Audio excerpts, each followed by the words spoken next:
Energy and Utilities, Denmark, His Excellency Dan Jorgensen, the Minister for Economic Affairs, Bhutan, His Excellency Leonpo Loknath Sharma, Honorable Ministers of Government of India, Chief Ministers of States and Lieutenant Governors of Union Territories, distinguished guests, ladies and gentlemen. It is my privilege to welcome you to the inauguration of the third edition of RE Invest hosted by India. Over the past two editions, RE Invest India has emerged as one of the largest gatherings of policymakers, scientists, investors, entrepreneurs and industry leaders associated with renewable energy across the world. The latest technologies are displayed here and the best brains are gathered here to discuss and chart out the roadmap for the growth of renewable energy across the world. Excellencies, in the last 5 years, India under Prime Minister Modi has brought about a transformation in the field of energy, the likes of which has not been seen anywhere else in the world. We have transformed our country from an energy deficit to an energy surplus country. We have connected the whole country to one grid, operating on one frequency. It is now the largest integrated grid in the world. We carried out the largest expansion of access ever in any country in the world. We connected every village and every hamlet across the country. We connected 28 million households in 18 months. In no other country across the world has an expansion of access on such a scale taken place in such a time frame. We are now in the process of carrying out one of the fastest energy transitions in history. Our rate of growth of renewable energy capacity is one of the highest in the world.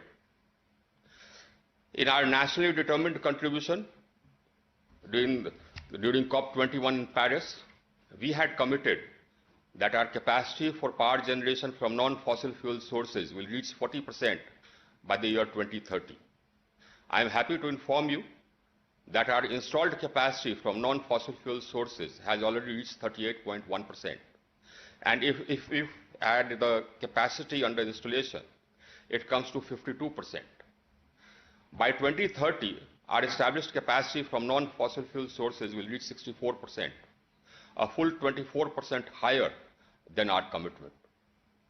From 2014 to 2019, our solar energy capacity has multiplied 13 times. Bloomberg have ranked India #1 in the world in the volume of renewables auctioned from 2015 to 2019.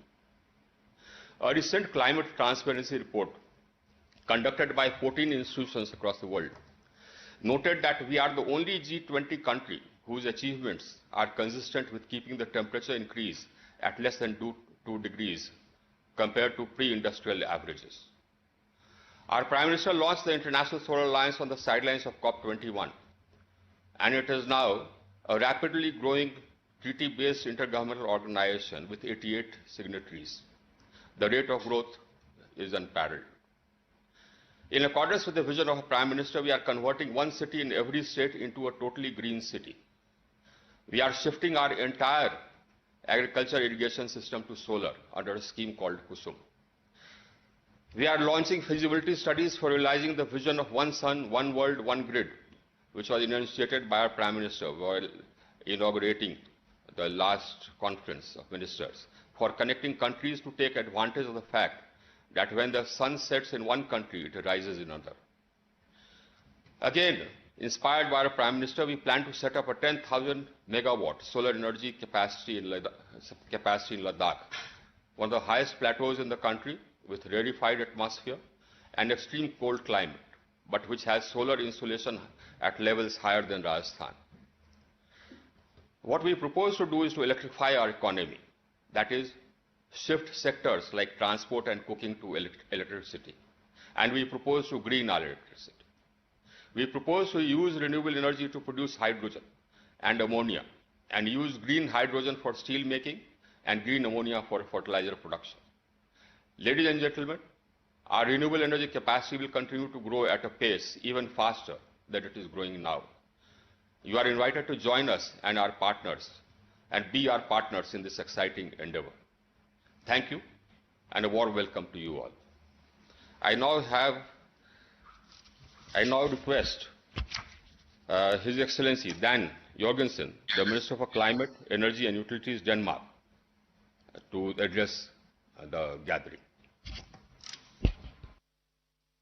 Your Excellencies, Honorable Prime Minister Modi and Minister Singh, thank you for inviting me to speak at the inaugural session of the Third Reinvestment Conference. It is truly a great honor. I wish we could have met in real life and not virtually via a screen like this. I would have loved to visit India and see the remarkable achievements you've made on the green transition. I hope that I will get the chance to visit another time in the near future. Meanwhile, I wish your families and your country all the best. While we are fighting a global pandemic, we also have to deal with climate change and the necessary and urgent green transition. It is not easy, but it is in difficult times we show our true character. Now more than ever, we need to keep up the good spirits, stand together, inspire each other, and learn from each other. We want to reach our common climate goals while still securing sustainable economies. Therefore, I also want to show my appreciation and support to your Honorable Prime Minister's statement at the recent G20 meeting on taking decisive action to preserve the planet. It is a great pleasure for me to show Denmark's support for India's commitment to renewable energy and to the international climate agenda. Renewable energy is key to reaching the goals set out in the Paris Agreement. India's ambition of 450 gigawatt renewable energy with 30 gigawatts coming from offshore wind in 2030 is admirable. Put things in perspective. If your offshore target is achieved, India will avoid CO2 emissions that corresponds to almost 1.5 times the annual collected CO2 emissions from Denmark's energy consumption. This shows you the magnitude of the ambitions. India's targets on renewable energy show a strong determination to become an international leader on sustainable development.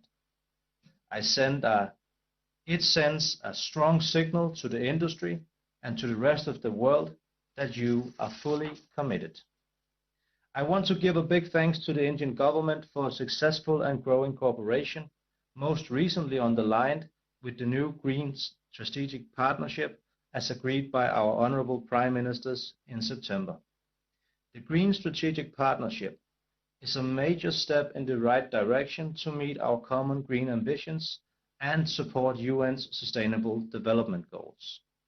With this partnership, we equally prioritize a closer cooperation on climate, green transition, and trade. I hope that this approach will serve as inspiration for others on tackling these matters. The Green Strategic Partnership makes very good sense, because even though Denmark might be very small compared to India, I will quote your Honorable Prime Minister Modi in saying, Denmark has the skills and India has the scale. And more importantly, now we need scope and speed. The Green Strategic Partnership builds on an already successful government-to-government cooperation on energy. The Indian-Danish energy collaboration has developed quickly since its beginning in 2018. The Danish experiences on offshore wind integration of renewables and electricity planning are already being utilized in India. The successful cooperation on wind energy has already contributed to the development of an Indian wind industry, and it has already created many jobs. I am very excited that the strong Indo-Danish cooperation has entered into a new chapter. This includes an upcoming Danish membership of the International Solar Alliance and strong cooperation on offshore wind and renewable energy. I know that India has shown interest for the Danish work on energy islands. We will be happy to include you on our journey with our ambitious projects. We want to establish the world's first energy islands by 2030. The project is taking offshore wind and integration of renewable energy to the next level. Large-scale power-to-X investments will enable us to store the vast amounts of energy transported and converted into other energy forms. Countries all over the world will be looking to phase out fossil fuels and to integrate new clean fuels like green hydrogen. Development of market-mature green hydrogen is not something that will happen in a very distant future. Green energy is not only needed in the fight against climate change, it is also good for business. I know this for a fact. In Denmark, we've managed to grow our economy while simultaneously reducing energy consumption and bringing down emissions. Decoupling economic growth and energy consumption will be vital to combat climate change. It is inevitable that we scale up on renewable energy to avoid the dire consequences of climate change. Climate risk is probably one reason why private investors are increasingly looking towards sustainable green investments in their financial products. There are several reasons. One is the price of renewable electricity is lower than that of fossil fuels in many markets, and the trend is that fossil fuels will be outperformed over the next few years. Another reason in simply the green investments are no longer only a matter of doing the right thing or mitigating risk. They also make good financial sense in their own right. COVID-19 has even highlighted this trend. During the pandemic, stocks that take into account environmental, social, and governance factors have generally outperformed the rest of the stock market. Investing in renewables and green technologies will create jobs and growth. We see that in the offshore wind industry in Denmark. On the west coast of our country, the city of Esbjerg was for hundreds of years depending on the fishing industry, and later on jobs in the offshore oil and gas exploration industry. Today, the offshore wind industry has taken over the harbor. Former fishermen are making a living sailing technicians to the offshore wind farms. It makes sense because the local fishermen know the sea better than anyone. Similarly, workers with experience from oil and gas platforms contribute with valuable knowledge when establishing offshore wind farms. Renewables do not only power our factories, our homes, and our cars. They will also power our employment rates. My hope is that a strengthened partnership between India and Denmark will create new jobs in the renewable energy sector and attract companies from the energy industry. Because the right thing to do has become the smart thing to do. The world is changing rapidly. We must act now, and we have so much to gain if we work together. Instead of unilateral national approaches, we have to cooperate and co-invest in projects that enable us to share know-how and green solutions. That means all relevant actors, both governments, investors, and industry. More and more companies and decision makers around the world understand that there is no alternative to a green transition. If we can move in the same direction together, we can reduce our CO2 emissions on a whole new scale. Thank you so much for your time. Thank you, Your Excellency. Your Excellency, we have a very close partnership with Denmark in the field of renewable energy, and it will get closer. Now it's my pleasure to invite His Excellency Mr. Alok Sharma, the Secretary of State for Business, Energy and Industrial Strategy, the Government of United Kingdom. The United Kingdom is also going to preside over COP26. So, Your Excellency, your remarks will be very relevant. Mr. Alok Sharma. Thank you very much. Honourable Prime Minister Modi, Minister Singh, fellow ministers, Your Excellencies. It's an absolute honour to participate in this summit today. Prime Minister Modi ji has often said, the world is one family. And there is no clearer example of this than when we look at climate change. No one nation or sector can tackle the problem alone. The world will succeed or fail as one. We all have a part to play as countries, companies, investors, cities, regions, and individuals. To avoid the worst effects of climate change, we must decarbonize the global economy 5 times faster over the next 10 years than we have done over the past 20. We all know that the power sector accounts for 1/4 of global emissions. Decarbonizing is absolutely vital, not only to reduce emissions, but to boost access to power and to support clean growth and development. And this is why, as COP26 President, energy is one of the 5 key areas that I'm urging all countries to focus on. And there is no doubt for us, India is a key partner, because here you are a global leader, with pioneering international initiatives like the International Solar Alliance, One Sun, One World, One Grid, the World Solar Bank, and the Coalition for Disaster Resilient Infrastructure, which the UK is very pleased to support. India is home to a renewable energy revolution. The scale and pace of change is absolutely remarkable, with solar capacity increasing by around 13 times in 5 years, and with some of the lowest solar prices in the world. You've already connected 700 million people to power since the year 2000. And thanks to Prime Minister Modi's commitment to generate 450 gigawatts of renewable power within a decade, there will be much, much more to come. Now, it is our experience in the United Kingdom that setting such targets provides investors with confidence and clarity. In the UK, our emission reductions targets have helped us to grow our economy by 75% over the last 30 years, whilst at the same time reducing our emissions by 43%. And it's helped us to develop the world's largest offshore wind sector. We will accelerate that success with Prime Minister Boris Johnson's new plan for a green industrial revolution, which we announced last week. And this includes a commitment to quadruple our offshore wind capacity within a decade, which of course will support many thousands of jobs. And I know that India has also enjoyed a surge of investments in renewables. This of course is vital. To make the global energy transition a reality, we need investors to keep seizing the opportunities presented by the renewables revolution and India and of course around the world. And these opportunities are enormous. A study by Imperial College in London and the IEA found that investments in renewables have repeatedly outperformed those in fossil fuels.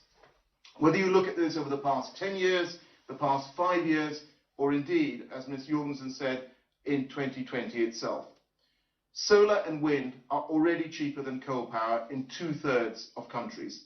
And momentum is building globally behind net zero, with Japan, South Korea, China all recently setting targets.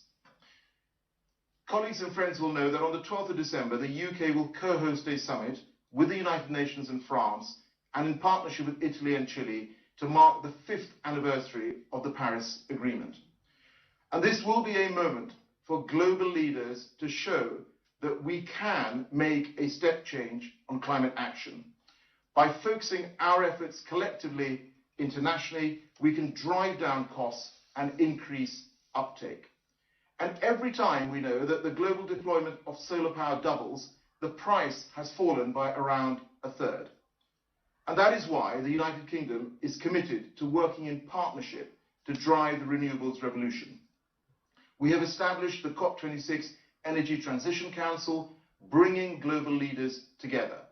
And we will work with our friends in India on mission innovation, accelerating clean energy innovation globally. We're of course also partnering with the government of India to help mobilize private capital into green investments. And our new UK-India Sustainable Finance Forum will increase the flow of sustainable finance. We are both anchor investors in the Green Growth Equity Fund, catalysing private sector investments from the City of London to infrastructure projects in India. And it is through international partnerships like these, the insight of investors and the ambition countries like India have shown, that we will together continue to usher in the green global future of energy, protecting and nurturing our planet for future generations. Thank you. Thank you, Your Excellency. And we shall work with the United Kingdom together pursuing our goal for healing nature. Now it's my privilege to put before you a video message by the Prime Minister of Netherlands, His Excellency Mr. Mark Rutte. Namaste, India. Ladies and gentlemen, it's an honor for me to be speaking today alongside my fellow Prime Minister, Narendra Modi. I'd like to thank Minister Singh for hosting today's Meet and Expo, and Secretary of State Sharma and Minister Jurgensen for their valuable input. I'm delighted to be able to contribute to this important event as guest of honor.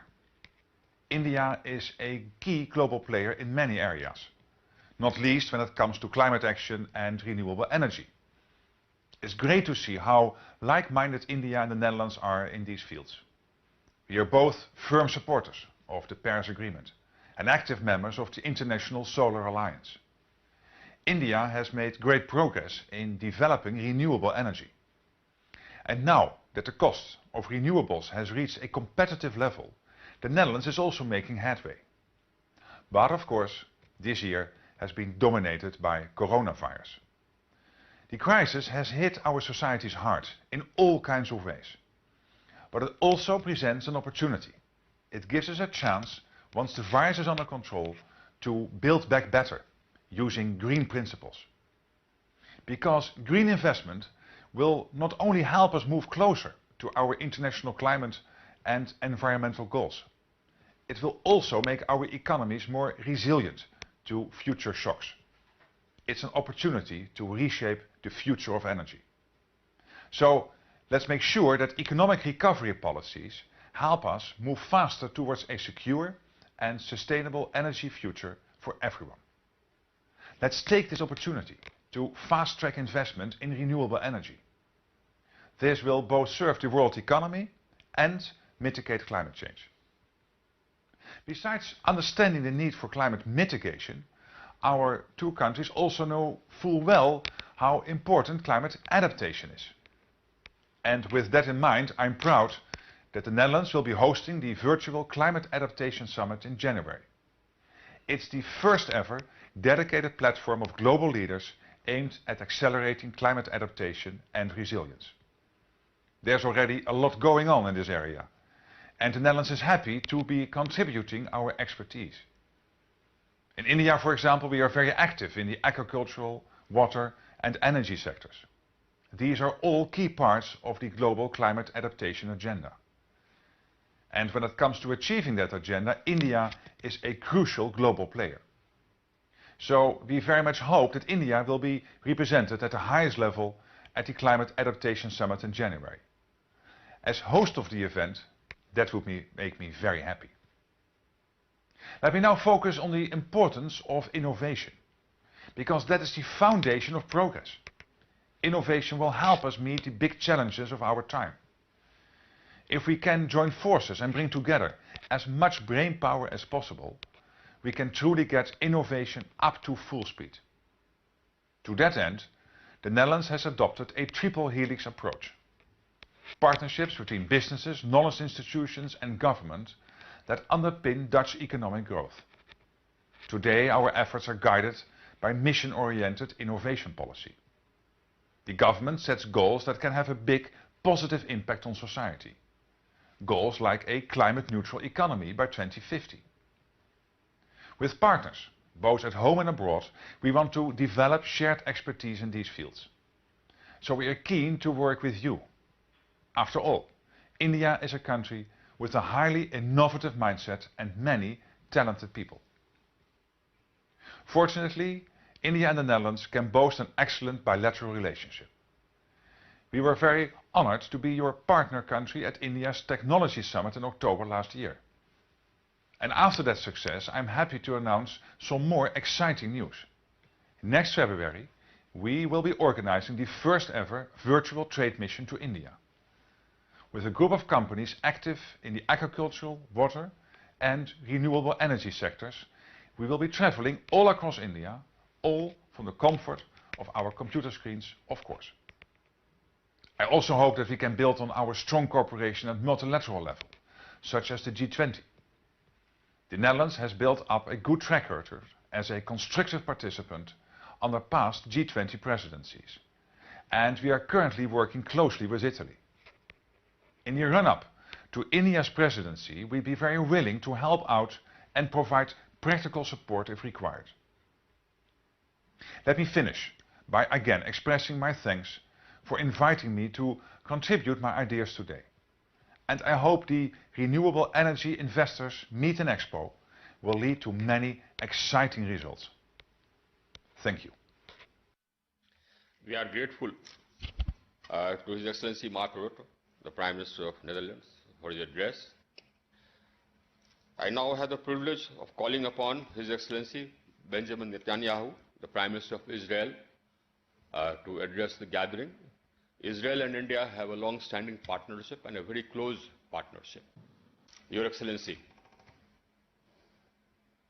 Well, thank you.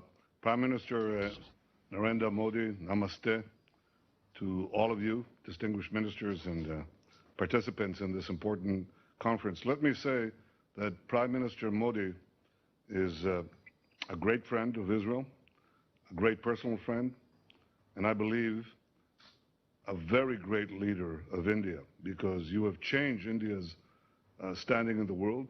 You have made so many reforms and so many changes, including in this question of renewable energy. You've recognized that India has both scale and skills, and the combination of the two is formidable. You have forged new alliances. I will never forget the opportunity when you visited Israel. The two of us waded on the beach, in the water, and we spoke about desalinization, which is important for both of us. I will never forget my unforgettable visit to India when we visited the high-tech center that you were building, in which Israeli companies were represented, or the agricultural farms which are helping Indian farmers in ways that perhaps a few years ago, just a few years ago, would have been unimaginable. So I thank you for inviting me to participate in this important summit. I think this is one of the fortunate changes, not many, that COVID has brought. It allows us to meet more, or to see each other more frequently than we otherwise could, and that could be, as Mark Rutte said, a mark of the future. Now, we've all received, amidst the pandemic, some good news on the battle against corona. The new vaccines are promising. I think the end of this terrible pandemic is in sight, but we don't just want a world free of COVID. We want a future with less carbon and less pollution, a future based on green energy. And that's why I welcome this vital initiative by Prime Minister Modi. And I want to assure you that Israel is your partner in this quest. Now, there are three obvious sources of renewable energy, alternative energy. One is wind power, the other is water power, and the third is solar power. There may be more. There are experiments that are being done today with all sorts of alternative and truly unimaginable sources of enormous energy that defy our normal thinking, but that awaits the future, or perhaps it could come a lot faster than we think. Yet today we know that we in Israel have one clear source of alternative energy, and that is sun. We have a lot of sun. And so along with our natural gas finds in the sea, solar energy has allowed us to cut our dependence on coal dramatically. In fact, we lead the world in cutting back on coal consumption. It will reach zero by 2025. We won't have to use it except in emergency situations, which I hope do not happen. But today, solar energy provides some 10% of our energy consumption. Just a few years ago, it was 2%, so it quintupled in a very few years. By 2030, that should reach should pass 25%. And then by then, at midday, during the summer, solar power will produce 100% of our energy requirements. The crucial challenge in solar energy, as you all well know, is storage. How do you conserve solar power when the sun is not shining? And again, I think the answer will be found, perhaps in this area as well, in physics and in human ingenuity. There are people working on this problem and other related energy problems. We have about 400 startup companies just in this area alone. They're creating an entirely new industry. It's amazing what ingenuity does. For example, we have a car industry today. It's not called that, but it produces Waze, the guidance system, the crowdsourcing guidance system, or it produces Mobileye for driverless cars. So we now have a car industry with some 500 cars. But in solar, the 400 startups have now received, or in the energy sector, have now received billions of dollars in investment, and I'm very hopeful that they're going to produce solutions that will benefit, I'm sure, will benefit all of humanity. We have recently forged peace agreements with the UAE and with Bahrain, and our cooperation with them includes all these areas, and specifically solar energy. So I think it's not merely the citizens of Israel and the Gulf states that will benefit. Everybody in the Middle East, Arabs and Jew alike, and well beyond that, will benefit from this. We will provide, I believe, a shining example of the benefits of peace to all the countries of the region and of the world. And the last thing that I would like to say is this. Prime Minister Modi and I have spoken about this many times. I believe the future belongs to those who innovate. And the power of innovation enables us to tap new sources of wealth, new sources of energy, the ability to change health, the environment, water, the food we eat, the security as we travel, and so on. This is a fundamental challenge to ideas that only a few decades ago were still prevalent. A few hundred years ago, Malthus predicted that that population growth would outstrip the power of agriculture to provide food, and we see that he was wrong. Not because the population didn't grow, but because human ingenuity allowed food production to grow infinitely more than population growth grew. The same thing continued to inform the Club of Rome with the famous limits to growth. We were not going to be able to grow because, again, our ability to provide the necessary products and services and resources would be drained by our exhaustion of natural resources. This is not to say that we have to not treat the environment. This is to say the opposite, that we can treat the environment, should treat the environment, should stop pollution, should go on to alternative sources by the use of the one resource that we have. It's what's stored in our brains and our minds with the determination to innovate.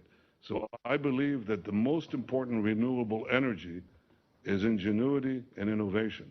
And all the countries represented here, beginning with India and Israel, and all of you, are committed to seizing innovation in order to seize the future. And on that, I think we can all be very, very hopeful. Thank you. Thank you, Your Excellency. It's a very enlightening address. Now it's my privilege, proud privilege, to call upon the Honorable Prime Minister of India, Shri Narendra Modi ji, to address the gathering.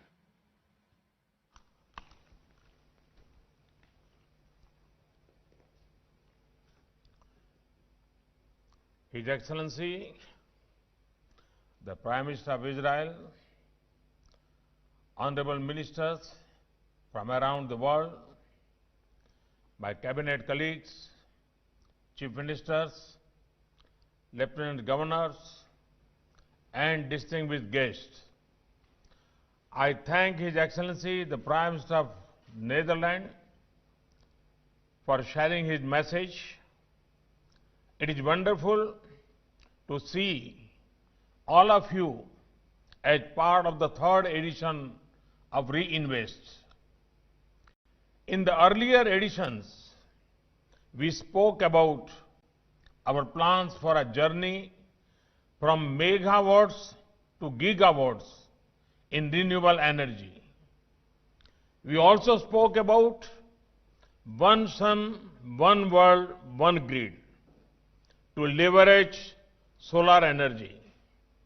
In a short time, many of these plans are becoming a reality. Friends, in the last 6 years, India is traveling on an unparalleled journey. We are expanding our generation capacity and network to ensure every citizen of India has access to electricity to unlock the full potential. At the same time, we are rapidly expanding generation of energy through renewable sources. I would like to give you some facts. Today, India's renewable power capacity is the 4th largest in the world. It is growing at the fastest speed among all major countries. The renewable energy capacity in India is currently 136 gigawatts. This is about 36% of our total capacity.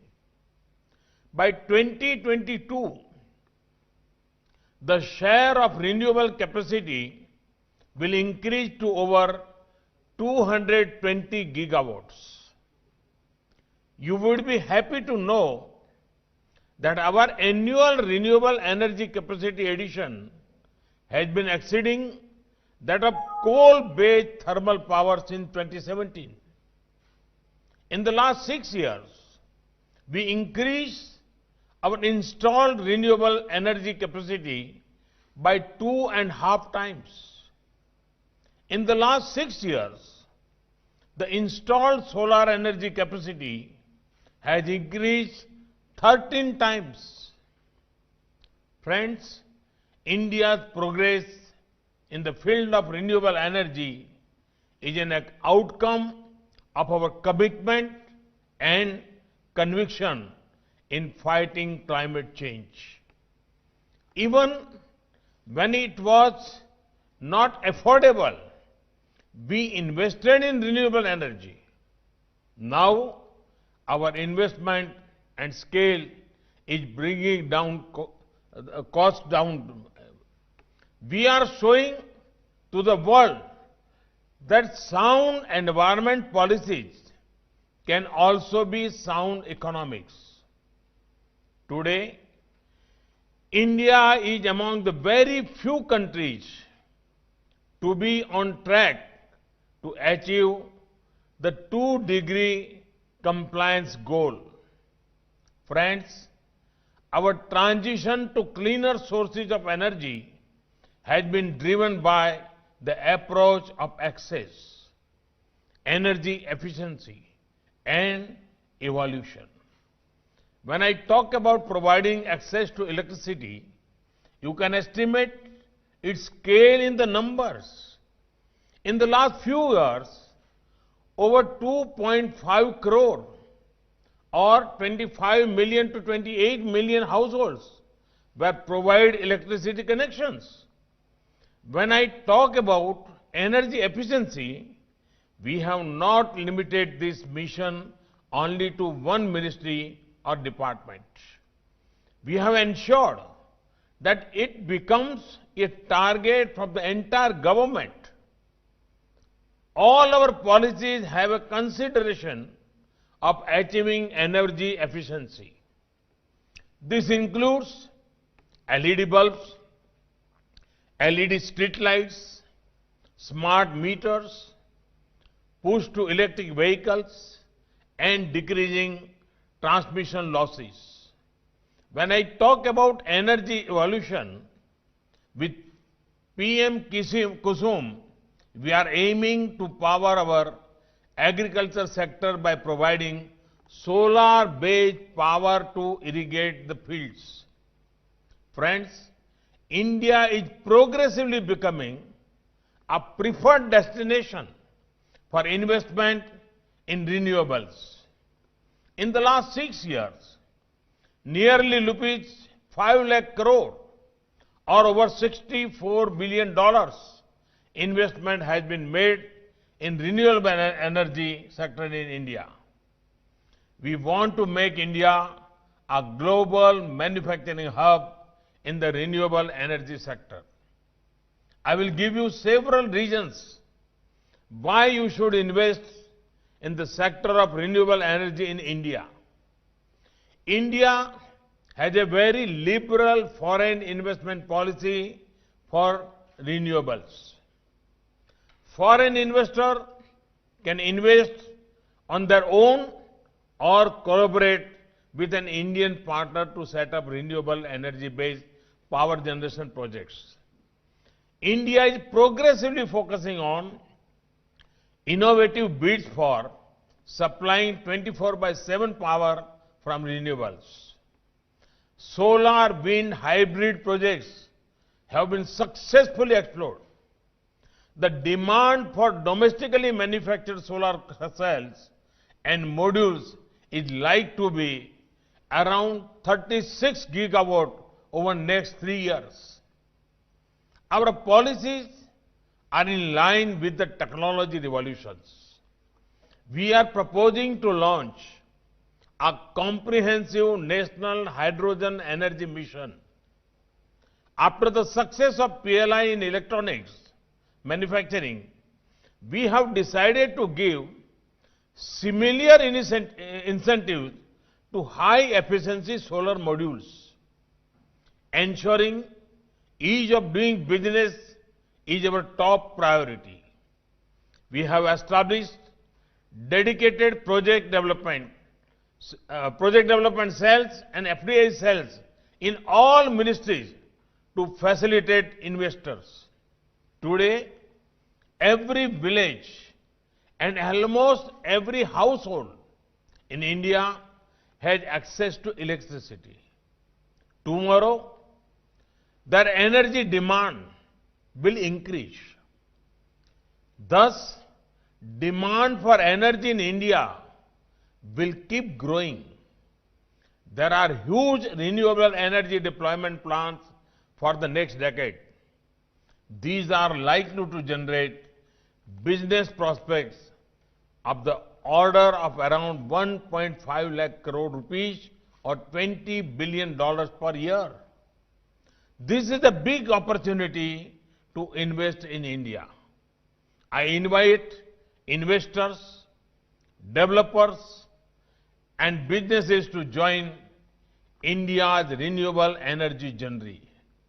Friends, this event connects the renewable energy stakeholders in India with the best of the global industry, policymakers, and academia. I am confident that this conference will have fruitful deliberations which will help India steer into a new energy future. Thank you. Thank you very much. Sir, we are really very grateful for your address. And, sir, we have more than 25,000 registered delegates, and they are growing by the minute. On behalf of the Ministry of New and Renewable Energy and the Ministry of Power, Government of India, I want to thank His Excellency the Prime Minister of India, Shri Narendra Modi ji, His Excellency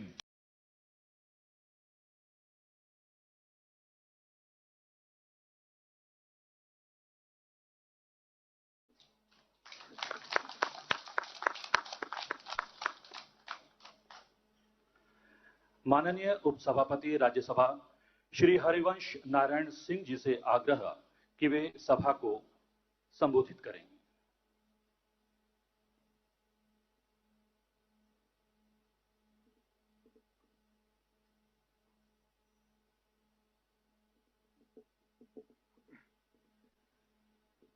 हमसे जुड़े माननीय प्रधानमंत्री आदरणीय श्री नरेंद्र मोदी जी, महामहिम राज्यपाल श्री आचार्य देवव्रत जी, माननीय अध्यक्ष लोकसभा श्री ओम बिरला जी, माननीय केंद्रीय मंत्री श्री प्रहलाद जोशी जी, माननीय अध्यक्ष गुजरात विधानसभा श्री राजेंद्र त्रिवेदी जी, राज्य विधानसभाओं विधान परिषद के अध्यक्षगण व उपाध्यक्षगण, उपस्थित महानुभावों, नमस्कार।